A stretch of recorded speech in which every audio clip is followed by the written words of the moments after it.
नमस्कार। आज हम हिंदी व्याकरण के समास प्रकरण में पूर्व पद संख्यावाची कर्मधारय समास के बारे में पढ़ेंगे, अर्थात द्विगु समास के बारे में पढ़ेंगे। पूर्व पद संख्यावाची कर्मधारय समास को ही द्विगु समास के रूप में जाना जाता है। द्विगु समास को हम इस रूप में परिभाषित कर सकते हैं, वह समस्त पद जिसका पूर्व पद संख्यावाची तथा उत्तर पद संज्ञावाची होता है उसे द्विगु समास कहा जाता है। ये हमें ध्यान रखना है कि यदि पूर्व पद संख्यावाची होता है, उत्तर पद संज्ञावाची होता है, यदि वे दोनों मिलकर के किसी अन्य अर्थ का बोध कराते हैं तब वहां द्विगु समास न होकर के बहुब्री समास होगा। तो पढ़ते हैं द्विगु समास के बारे में विस्तार से। द्विगु नाम से स्पष्ट द्वि और गु। द्वि का अर्थ क्या होता है? दो। दो क्या हो गई? संख्या हो गई। गु अर्थात गाय। गाय क्या हो गई? संज्ञा हो गई। तो इस जो समास है इसका नाम ही द्विगु है और इसके नाम से परिभाषा बन रही है कि पूर्व पद क्या हो गया? संख्यावाची हो गया। उत्तर पद क्या हो गया? संज्ञावाची हो गया।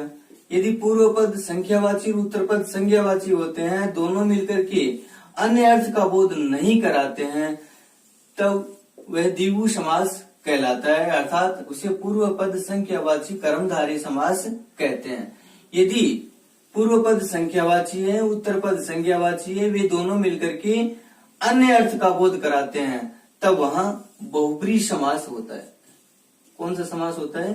बहुब्री समास होता है। ये ध्यान रखना, अन्य अर्थ की बात आते। जैसे दशक है, दशक 10 वर्षों का समाहार। 10 वर्षों का समाहार क्या कहलाता है? दशक कहलाता है।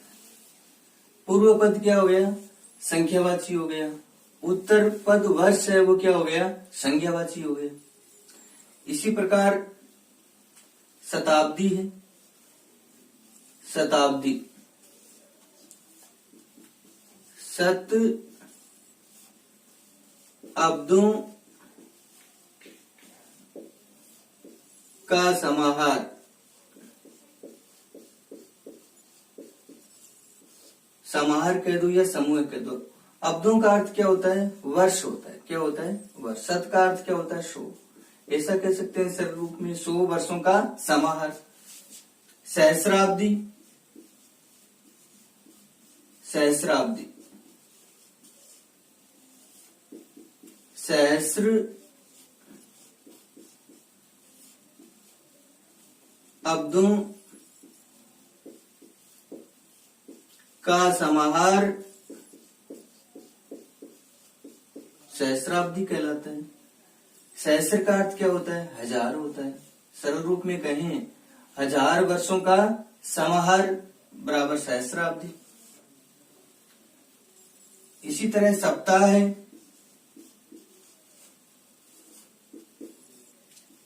सप्त अहनों का समाहार। सप्त का अर्थ 7 होता है। अहन मानी दिन होता है। अहन का अर्थ क्या होता है? दिन होता है। सरल रूप में कहें, 7 दिनों का समाहार सप्ताह कहलाता है। सप्ताह का संधि विच्छेद इसकी पहले भी चर्चा की, पुनरावृत्ति कर लेते हैं। सप्त धन अहन, सप्त धन अहन सप्ताह। ए और ए मिलकर के आ हो गया, दीर्घ संधि का रूप भी। और यहाँ रूप में परिवर्तन हो रहा है व्यंजन के, तो व्यंजन संधि में जो अहन संधि वाला उदाहरण हम पढ़ते हैं, पूर्वाह्न है, मध्याह्न है, अपराह्न है, सप्ताह है, ये सारे के सारे इसी के अंतर्गत आते हैं। अहन व्यवहार में शुद्ध ऐसा लिखा जाता है। जब हम संधि कार्य करते हैं तो अहन कैसे लिखा जाएगा? अहन ऐसा। है अलंत हो जाता है, न क्या हो जाता है, पूरा हो जाता है। संधि पद में सप्त धन अहन, अहन ऐसा लिखा जाए, ये ध्यान रखना। तो जानते हैं कर्मधारी समास, जो पूर्व पद संख्यावाची कर्मधारी समास है, जिसे हम द्विगु समास के रूप में पढ़ रहे हैं, जानते हैं द्विगु समास के रूप में, उसकी महत्वपूर्ण जो बातें हैं उनके बारे में चर्चा करते हैं। विशेष पूर्व पद संख्यावाची होता है, यानी जो द्विगु समास है उसका पूर्व पद क्या होता है, संख्यावाची होता है, ये ध्यान रखना है हमें। अगला बिंदु है उत्तर पद संज्ञावाची होता है। उत्तर पद क्या होता है, संज्ञावाची होता है। इसके बाद में है संख्यावाची व संज्ञावाची। संख्यावाची व संज्ञावाची दोनों पद मिलकर यदि अन्य अर्थ का बोध कराते हैं, किसका, अन्य अर्थ का बोध कराते हैं, तब वहां द्विगु समास न होकर बहुब्री समास होता है। यदि अन्य अर्थ का बोध कराते हैं और अन्य अर्थ का बोध नहीं कराते हैं, तब वहां कौन सा समास होगा, द्विगु समास होगा, ये ध्यान रखना। द्विगु समास को कर्मधारय समास का उपभेद माना जाता है। जो कर्मधारय समास है उसका उपभेद क्या है, द्विगु समास। तो द्विगु समास कर्मधारय समास का उपभेद माना जाता है। द्विगु समास को पूर्व पद संख्यावाची कर्मधारय समास कहा जाता है। क्या कहा जाता है, पूर्व पद संख्यावाची कर्मधारय समास कहा जाता है। अगला बिंदु है विग्रह पदों के साथ अधिकांशतः समाहार, समूह आदि शब्दों का प्रयोग किया जाता है। यानी जो द्विगु समास है उसके समस्त पदों का जब हम विग्रह करेंगे तो विग्रह करने पर अंत में समूह या समाहार शब्दों का अधिकांशतः हम प्रयोग करते हैं। द्विगु शब्द है उसका समास विग्रह जब हम करेंगे तो क्या होगा, दो गायों का समाहार। दो गायों का समाहार बराबर क्या हो गया, द्विगु हो गया। जानते हैं अन्य उदाहरणों के बारे में। त्रिभुवन, तीन भुवनों का समाहार त्रिभुवन। त्रैलोक्य, त्रैलोक्य शब्द को स्पष्ट करते हैं। त्रिलोक मूल शब्द है, ये त्रिलोक, और ये प्रत्यय जब जुड़ता है किसी शब्द के साथ में उसकी पूर्व में वृद्धि हो जाती है। यानी जो पहला स्वर है ई, इसका वृद्धि क्या हो जाएगा, आई हो जाएगा। तो त्रैलोक्य समास विग्रह करेंगे, तीन लोकों का समाहार त्रैलोक्य। त्रिकाल, त्रिकाल तीन कालों का समाहार, तीन कालों का समाहार त्रिकाल। चौपाल, चार पालों का समाहार, यानी चार रास्ते, यानी पाल का किनारा होता है, चार रास्ते आकर के जहां मिलते हैं वो स्थान क्या कहलाता है, चौपाल कहलाता है। तो चार पालों का समाहार चौपड़। चार पड़ों का समाहार, चार पड़ों का समाहार बराबर चौपड़। पड़ का अर्थ क्या होता है, कपड़ा या वस्त्र होता है, कपड़ा या वस्त्र। यानी कपड़े के चार भागों को मिलाकर के तैयार किया जाता है, जिसका उपयोग खेल के रूप में किया जाता है। चौपड़ एक क्या है, खेल के रूप में जिसे जाना जाता है, जिसका सबसे अच्छा उदाहरण हमें महाभारत में मिलता है। पंसेरी, 5 शेरों का समाहार। 5 शेरों का समाहार बराबर क्या हो गया? 5 शेरी। शेर बाट यानी मापतोल की एक इकाई है शेर। एक होता है शेर जिसे शुंग के रूप में हम जानते हैं, ये ध्यान रखना है। दोपहर, 2 पहरों का समाहार। 2 पहरों का समाहार या दोपहर के बाद का समय, दोपहर। चौमासा, 4 मासों का समाहार या समूह है। यहां देखिए आप एक बात ध्यान रखिए, जैसे 4 है, 2 है, 5 है, ये क्या है? संख्यावाची विशेषण के रूप में प्रयुक्त हो रहे हैं। और संख्यावाची विशेषण के रूप में जब पूर्व पद प्रयुक्त होता है, पूर्व पद संख्यावाची विशेषण के रूप में प्रयुक्त होता है, उत्तर पद होता है वो क्या है? संज्ञा के रूप में प्रयुक्त होता है, तब उसे क्या है? द्विगु समास के रूप में हम जानते हैं, या ऐसा कह सकते हैं पूर्व पद संख्यावाची कर्मधारय समास वहां है। ये ध्यान रखें। तो ये सारे के सारे क्या है? संख्यावाची विशेषण।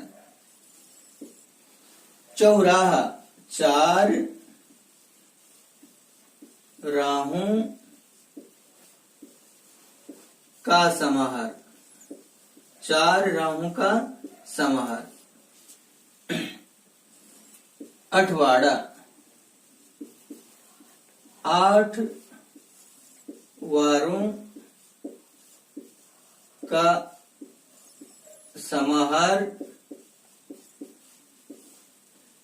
या दूसरा इसका समास विग्रह होता है 8वें वार को लगने वाला बाजार, अठवाड़ कहलाता है। महत्वपूर्ण उदाहरण है। दुपट्टा, 2 पटों का समूह है या समाहार। पट का अर्थ क्या होता है? वस्त्र होता है। दुपट्टा जिसमें 2 कपड़े मिलकर के जिसे तैयार किया जाता है, 2 कपड़ों से जो बना हुआ होता है, इसलिए उसका नाम क्या है? दुपट्टा है। आजकल तो दुपट्टे में 2 पट होते ही नहीं है, एक ही पट होता है। दुअनी, 2 आनों का समाहार या समूह है। 4 दीवारी या 4 दीवारी, 4 दीवारों का समूह या समाहार। अष्ट धातु, 8 धातुओं का समाहार।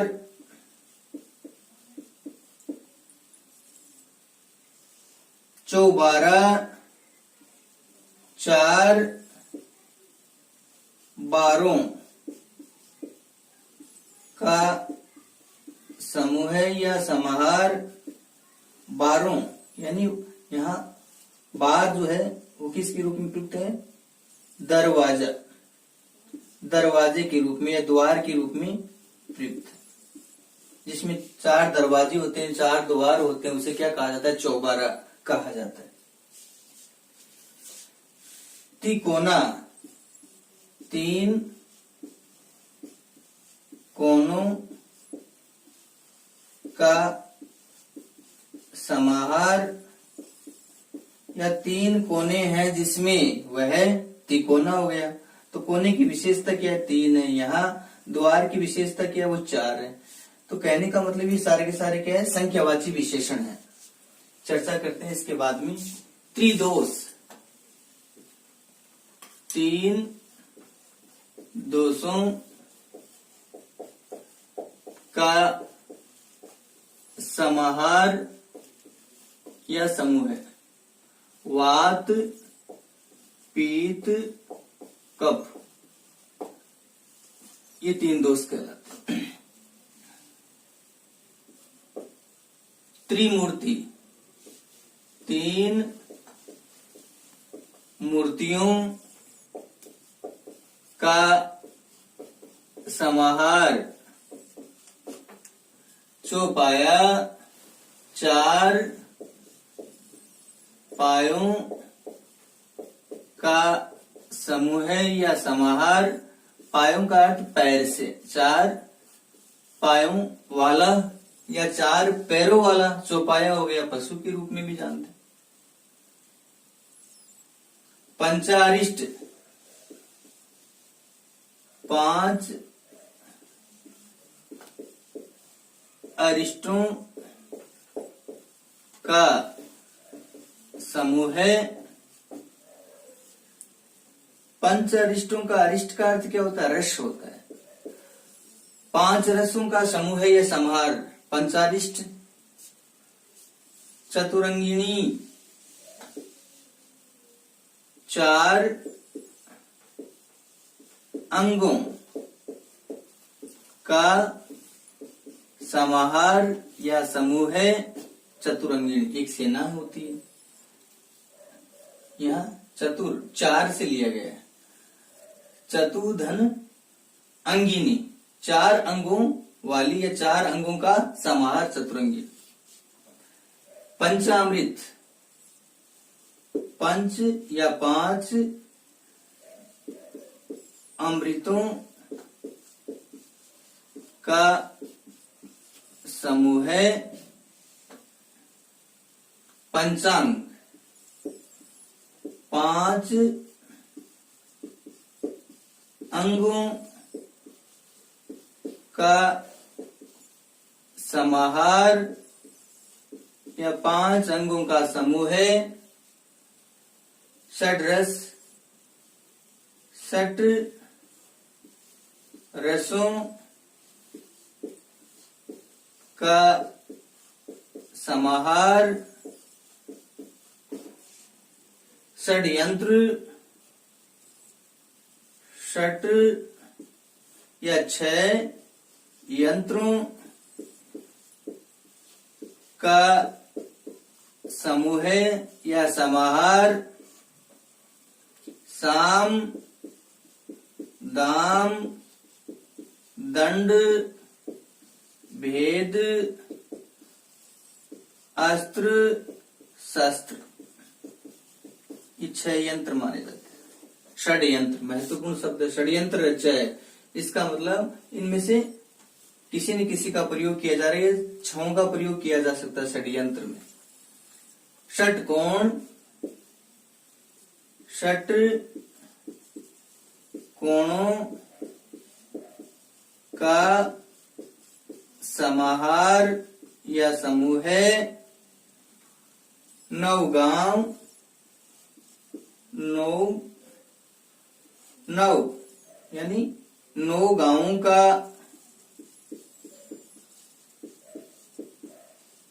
समाहार।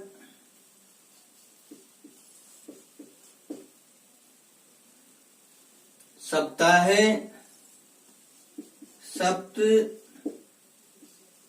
अहनों का समाहार। अहन का अर्थ दिन है, चर्चा कर ली हमने इस शब्द की। नवरंग, नौ रंगों का समाहार या समूह है। नौ यानी 9 जिसे कहते हैं। नवरत्न, 9 रत्नों का समाहार। 9 की जगह 9 भी हम काम में ले सकते हैं। नव, इसका अर्थ भी नौ होता है, नव, ये भी नौ। नवरात्र, नव रात्रियों का समूह या समाहार, नवरात्रियों का। चतुष्पदी, चार पदों का समूह, चार पदों का समाहार। 16 आना, 16 आनों का समाहार।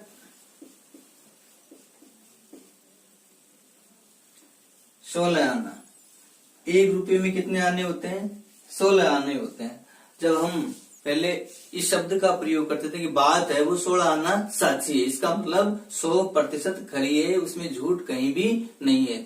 16 आनों का समाहार बराबर 16 आना। उन उदाहरणों के बारे में जिन उदाहरणों में एक से अधिक समास होने की संभावना देखने को मिलती है और हमें ये भ्रम रहता है कि इनमें कौन सा समास होगा, तो उस स्थिति में हमें ये देखना जरूरी है कि यदि समास विग्रह का पद है तब तो हमें कोई दिक्कत नहीं आएगी, समास विग्रह के पदों के आधार पर हम आसानी से उसका समास बता देंगे। लेकिन समस्त पद है तब हमें उन विकल्पों को देख करके, जो 4 विकल्प दिए हुए हैं उन विकल्पों को आधार मान करके ही हमें उत्तर का चयन करना होता है। तो चर्चा करते हैं उन विशेष उदाहरणों के बारे में।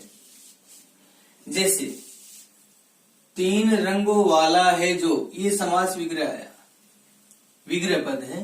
3 रंगों वाला है जो क्या हो गया? तिरंगा हो गया। और तिरंगा क्या है? राष्ट्रीय ध्वज। तो 3 रंगों वाला है जो तिरंगा यानी राष्ट्रीय ध्वज, यहां ये किस में चला गया?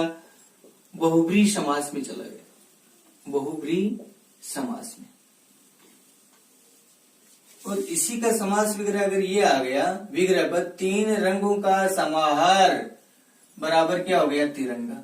तो यहाँ समाहार का बोध हो रहा है, यानी जो सांकेतिक चिन्ह है उसमें क्या दिया हुआ है? समाहार दिया हुआ है। या समास विग्रह का जो पद है उसमें ये है कि 3 रंगों का समाहार। तब हमें कौन सा समास करना है? द्विगु समास करना है। तो विग्रह की स्थिति से तो स्पष्ट होता है कि यहाँ बहुब्रीहि समास और यहाँ क्या है? द्विगु समास है।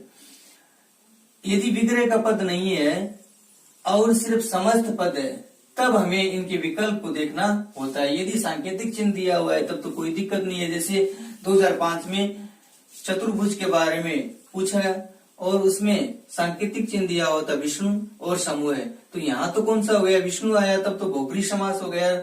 चतुर्भुज समूह या समाहार का बोधक है, इसका मतलब क्या हो गया? यहाँ जो समास है वो कौन सा है? द्विगु समास है।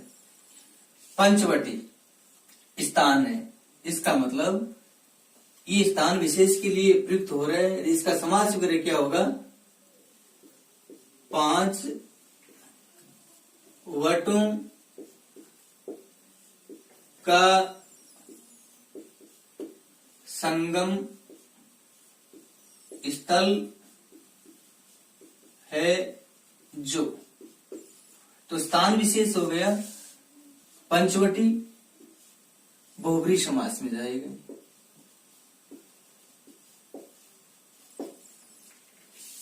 यहां समाहार है तो इसका समास विग्रह क्या करेंगे? 5 वटों, वट का अर्थ क्या होता है? वृक्ष होता है। 5 वटों का समाहार या समूह है पंचवटी। समाहार, इसका मतलब यहाँ जो समास है वो कौन सा हो गया? द्विगु। चतुर्भुज, चतुर्भुज ये शब्द है, सांकेतिक चिन्ह क्या है? विष्णु है। तो इसके आधार पर हमें इसका समास विग्रह क्या करना है? 4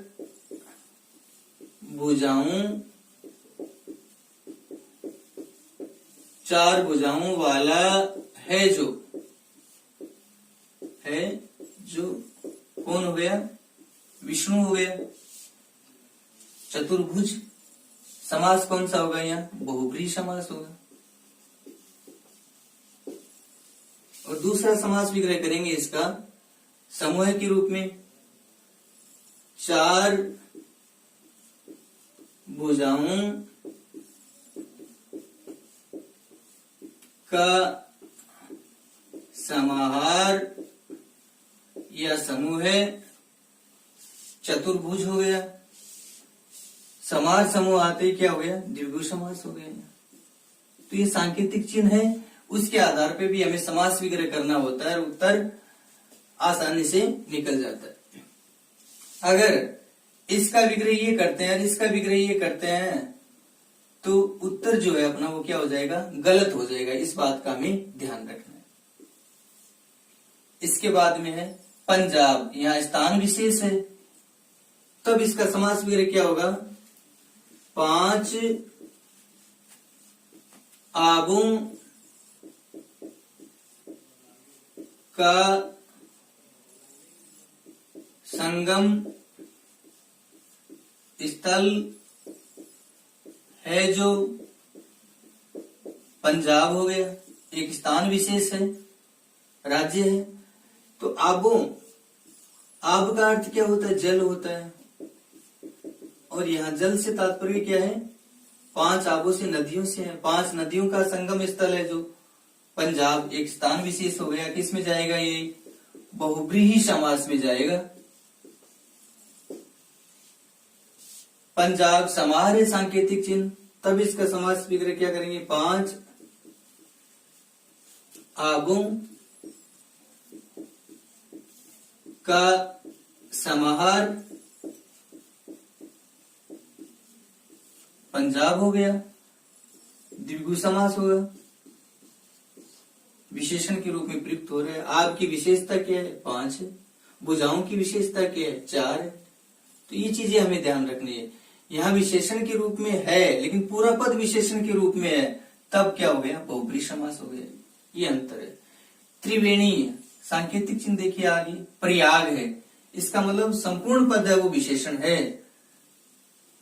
समास वगैरह क्या करेंगे, तीन वेणियों का संगम स्थल है जो वेणियों यानी नदियों, तीन नदियों का संगम स्थल है जो स्थान विशेष हो गया। संपूर्ण पद क्या है, विशेषण है, किसके लिए, प्रयाग के लिए आता है बहुब्रीहि समास में। इसके बाद में है त्रिवेणी, समाहार है, तो तीन वेणियों का समाहार। यहाँ वेणियों की विशेषता है क्या है कि वो तीन है, तो समाहार का बोधक है, तब ये किस में जाएगा, द्विगु में जाएगा, और ये किस में जाएगा, बहुब्रीहि समास में जाएगा।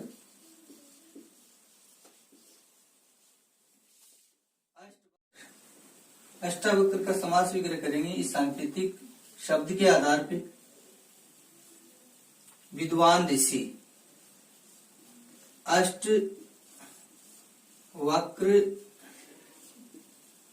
हैं जिसमें, अष्ट वक्र हैं जिसमें, अष्टावक्र एक विद्वान ऋषि हो गया, ये किस में जाएगा, बहुब्रीहि समास में जाएगा। किस में जाएगा, बहुब्रीहि समास में। और यहाँ समाहार है, तब इसका समास विग्रह क्या होगा, अष्ट वक्रों का समाहार,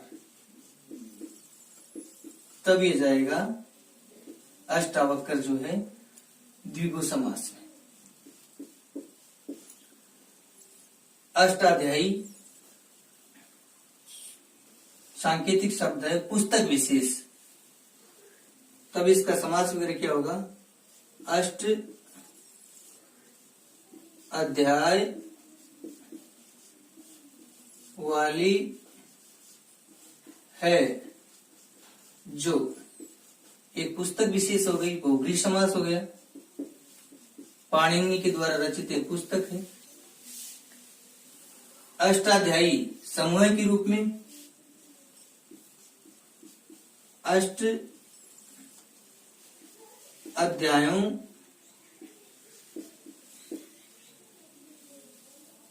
का समाहार अष्टाध्यायी समूह है या समाहार हो गया, तब किस में जाएगा? ये द्विगु समास में जाएगा। तो यहां अगर सांकेतिक शब्द है तो सांकेतिक शब्द से स्पष्ट हो जाता है कि इसका समास विग्रह किस रूप में करना है, इसमें समास कौन सा है। यदि विग्रह पद है तब भी कोई दिक्कत नहीं आएगी, लेकिन समस्त पद आए तब हमें उत्तर का चयन किस रूप में करना है, तब हमें विकल्प को ध्यान से पढ़ करके उत्तर का चयन करना है। जैसे पंचवटी आ गया, पंचवटी में समास है, विकल्प ही आ गया अव्ययीभाव, तत्पुरुष, बहुब्रीहि और कर्मधारय। तब हमें कर्मधारय समास और तत्पुरुष समास ये भी होता है। तत्पुरुष समास का भेद जो है क्या है, वो कर्मधारय समास के अंतर्गत द्विगु समास आता है। तो यहाँ तो उत्तर निकल नहीं पाता, इसका मतलब यहाँ कौन सा उत्तर हो गया? बहुब्रीहि समास हो गया। ये चार विकल्प आते हैं। पंचवटी में समास है, प्रश्न वही रहता है और विकल्प ये आते हैं अव्ययीभाव समास, द्वंद्व समास और तत्पुरुष समास, और इनमें से कोई नहीं। तब हमें क्या बताना है? तत्पुरुष समास बताना है। क्यों बताना है? कि तत्पुरुष समास को हमने पढ़ा, तत्पुरुष समास के दो भेद विस्तार से हमने पढ़े, वेदीकरण और समानाधिकरण। समानाधिकरण में कर्मधारय समास को हमने रखा, किस समास को रखा? कर्मधारय समास को। और कर्मधारय समास के जो 7 भेद हैं उनमें विशेषण विशेष्य वाले, उनमें हम अंतिम भेद पढ़ रहे हैं द्विगु समास के रूप में, जिसमें विशेषण विशेष्य का भाव प्रकट हो रहा है। पहला पद विशेषण के रूप में संख्यावाची है, तो इसी के अंतर्गत कौन सा समास आता है? द्विगु समास आता है। और इसका दूसरा जो नाम है वो क्या है? पूर्व पद संख्यावाची कर्मधारय समास है। तो ये किसके अंतर्गत आता है? द्विगु। कर्मधारय किसके अंतर्गत आता है? समानाधिकरण तत्पुरुष समास के अंतर्गत आता है। तो उत्तर क्या हो जाएगा? ये हो जाएगा। अगर यहाँ इसको हटा दें, इसकी जगह आए कर्मधारय समास, कर्मधारय समास, तो कर्मधारय समास हो जाएगा। विशेषण है इसमें पूर्व पद, तो ये उत्तर क्या रहेगा इसका? कर्मधारय समास। यदि कर्मधारय समास नहीं आए और चौथा विकल्प आए द्विगु समास, तो इसका उत्तर क्या हो जाएगा? द्विगु समास हो जाएगा। इस प्रकार हमें विकल्प को ध्यान में रख करके उत्तर का चुनाव करना है। तो समास जो है वो मुख्य रूप से कितने भेद माने गए? उनके 4 भेद माने गए। तत्पुरुष समास को हमें विस्तार से अच्छे से पढ़ना है, क्योंकि विकल्प में है ना कर्मधारय भी देखने को मिलता है, द्विगु भी देखने को मिलता है, तत्पुरुष समास भी देखने को मिलता है। वस्तु स्थिति है जो कक्षा 12 तक वो क्या रहती है, उसके आधार पर हमें उत्तर का चुनाव करना है। आगे चर्चा करते हैं। 7 पदों का समाहार, ये विग्रह पद है। 7 पदों का समाहार, समस्त पद क्या बनेगा? सप्तपदी बनेगा। इसी प्रकार एक जगह स्थित है जो, एक जगह स्थित है जो इकट्ठा, क्या होता है? इकट्ठा। एक ही तरफ है जो एक तरफा, एक ही तरफ है जो क्या हो जाएगा? एक तरफा। ये समास समस्त पद बन जाएगा। 4 कड़ियों का समाहार चौकड़ी, 4 कड़ियों का समाहार, समस्त पद क्या बनेगा? चौकड़ी। 4 कोरों का समाहार चौकोर। 3 बारों का समाहार, बार किसको कहा जाता है? द्वारों को कहा जाता है। तो इसका समास समस्त पद बनेगा वो तिबारा बनेगा। 3 बारों का समाहार तिबारा। 2 बार गुना दुगुना, 2 बार गुना, समस्त पद क्या बनेगा? दुगुना। 2 पहियों वाला, समस्त पद क्या बनेगा? दुपहिया। क्या बनेगा? दुपहिया। 2 पहियों वाला या 2 पहियों का समाहार, ऐसा भी हम इसका समास विग्रह कर सकेंगे। तब भी क्या होगा? समस्त पद जो बनेगा वो दुपहिया बनेगा। 2 मंजिलों का समाहार दुमंजिला, दुमंजिला। या 2 मंजिलों वाला है जो, तब भी इसका समस्त पद जो बनेगा वो क्या बनेगा, दो मंजिला। मंजिल की विशेषता क्या है, वो दो है, विशेषण की बात आ रही है। दो मिट्टियों का समाहार दोमट, दो मिट्टियों का समाहार दोमट, या दो प्रकार की मिट्टी है जो दोमट हो गया। दो है लड़ जिसकी दुलड़, या दो लड़ों का समाहार दुलड़, या दो लड़ हैं जिसकी दुलड़। 9 लाख रुपयों के मूल्य वाला नौ लखा, नौ लखा। 5 रंगों वाला पंचरंगा, या 5 रंगों का समाहार। 5 रात्रियों का समाहार पंचरात्र, 5 रात्रियों का समाहार पंचरात्र। 7 रंगों का समाहार सतरंग। ये समस्त पद बन गया। तो इस प्रकार हम जो विग्रह पद हैं उनका समस्त पद बना सकते हैं। विशेष बात देखिए आप, ये दो उदाहरण है, लेखक द्वे और पक्ष द्वे। यहाँ उत्तर पद देखिए आप, उत्तर पद जो है वो क्या है, संख्यावाची। क्या है, उत्तर पद संख्यावाची है, जबकि इन सभी उदाहरणों में पूर्व पद संख्यावाची है। तो उत्तर पद संख्यावाची है, और इसमें भी क्या है, पक्ष द्वे, यहाँ भी उत्तर पद संख्यावाची है। तो कहीं कहीं पर द्विगु समास में उत्तर पद संख्यावाची भी हमें देखने को मिलता है। इसका समास विग्रह क्या करेंगे, दो लेखकों का समाहार पक्ष द्वे, दो पक्षों का समाहार, समाहार, या ऐसा कैसे, द्वे लेखकों का समाहार, द्वे पक्षों का समाहार, द्वे के स्थान पर दो भी हम व्यवहार में काम में ले सकते। इस प्रकार आज हमने द्विगु समास के रूप में विस्तार से परिचर्चा की। कल हम समास के जो अन्य भेद हैं उनको लेकर के आपके सामने पुनः उपस्थित होंगे। धन्यवाद। सत्यमेव जयते। उन उदाहरणों के बारे में जिन उदाहरणों में एक से अधिक समास होने की संभावना देखने को मिलती है और हमें ये भ्रम रहता है कि इनमें कौन सा समास होगा, तो उस स्थिति में हमें ये देखना जरूरी है कि यदि समास विग्रह का पद है तब तो हमें कोई दिक्कत नहीं आएगी। समास विग्रह के पदों के आधार पर हम आसानी से उसका समास बता देंगे। लेकिन समस्त पद है तब हमें उन विकल्पों को देख करके, जो 4 विकल्प दिए हुए हैं उन विकल्पों को आधार मान करके ही हमें उत्तर का चयन करना होता है। तो चर्चा करते हैं उन विशेष उदाहरणों के बारे में। जैसे 3 रंगों वाला है जो, ये समास विग्रह आया, विग्रह पद है। 3 रंगों वाला है जो क्या हो गया, तिरंगा हो गया। और तिरंगा क्या है, राष्ट्रीय ध्वज। तो 3 रंगों वाला है जो तिरंगा यानी राष्ट्रीय ध्वज, यहां ये किस में चला गया, बहुब्रीहि समास में चला गया, बहुब्रीहि समास में। और इसी का समास विग्रह अगर ये आ गया, विग्रह पद 3 रंगों का समाहार बराबर क्या हो गया, तिरंगा।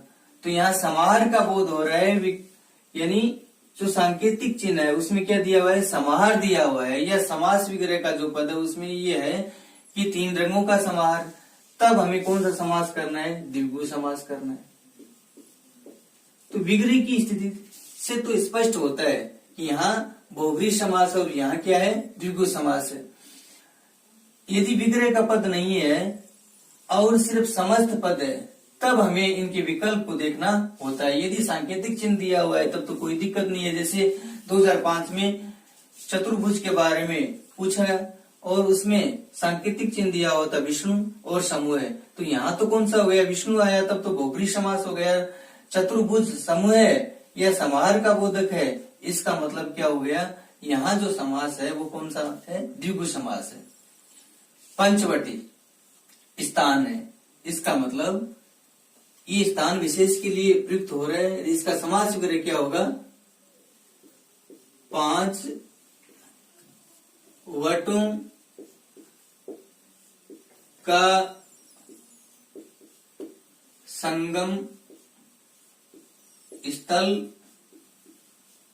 है जो, तो स्थान विशेष हो गया पंचवटी, बहुब्रीहि समास में जाएगा।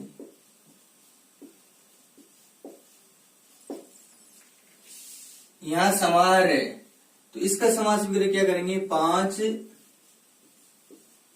वटों, वट का अर्थ क्या होता है, वृक्ष होता है, 5 वटों का समाहार या समूह है पंचवटी। समाहार, इसका मतलब यहाँ जो समास है वो कौन सा हो गया, द्विगु।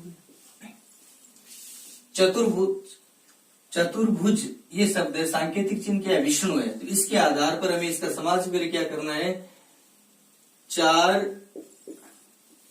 भुजाओं, 4 भुजाओं वाला है जो, है जो कौन हो गया, विष्णु हो गया। चतुर्भुज समास कौन सा होगा, यहाँ बहुब्रीहि समास होगा। और दूसरा समास विग्रह करेंगे इसका समूह के रूप में, 4 भुजाओं का समाहार या समूह है चतुर्भुज हो गया। समास समूह आते ही क्या हो गया, द्विगु समास हो गया। तो ये सांकेतिक चिन्ह है, उसके आधार पे भी हमें समास विग्रह करना होता है और उत्तर आसानी से निकल जाता है। अगर इसका विग्रह ये करते हैं और इसका विग्रह ये करते हैं तो उत्तर जो है अपना वो क्या हो जाएगा, गलत हो जाएगा। इस बात का हमें ध्यान रखना है। इसके बाद में है पंजाब, यहाँ स्थान विशेष है, तब इसका समास विग्रह क्या होगा, 5 आबों का संगम स्थल है जो, पंजाब हो गया, एक स्थान विशेष है, राज्य है। तो आबों, आब का अर्थ क्या होता है, जल होता है, और यहाँ जल से तात्पर्य क्या है, 5 आबों से, नदियों से है, 5 नदियों का संगम स्थल है जो पंजाब, एक स्थान विशेष हो गया। किस में जाएगा, ये बहुब्रीहि समास में जाएगा। पंजाब समाहार है, सांकेतिक चिन्ह, तब इसका समास विग्रह क्या करेंगे, 5 आबों का समाहार पंजाब हो गया, द्विगु समास होगा, विशेषण के रूप में प्रयुक्त हो रहा है। आब की विशेषता क्या है, 5 है, भुजाओं की विशेषता क्या है, 4 है। तो ये चीजें हमें ध्यान रखनी है। यहाँ विशेषण के रूप में है लेकिन पूरा पद विशेषण के रूप में है, तब क्या हो गया, बहुब्रीहि समास हो गया। ये अंतर है। त्रिवेणी, सांकेतिक चिन्ह देखिए आगे, प्रयाग है, इसका मतलब संपूर्ण पद है वो विशेषण है। समास विग्रह क्या करेंगे, 3 वेणियों का संगम स्थल है जो, वेणियों यानी नदियों, 3 नदियों का संगम स्थल है जो, स्थान विशेष हो गया। संपूर्ण पद क्या है, विशेषण है, किसके लिए, प्रयाग के लिए आता है बहुब्रीहि समास में। इसके बाद में है त्रिवेणी, समाहार है, तो 3 वेणियों का समाहार, यहाँ वेणियों की विशेषता है क्या है कि वो 3 है, तो समाहार का बोधक है, तब ये किस में जाएगा, द्विगु में जाएगा, और ये किस में जाएगा, बहुब्रीहि समास में जाएगा।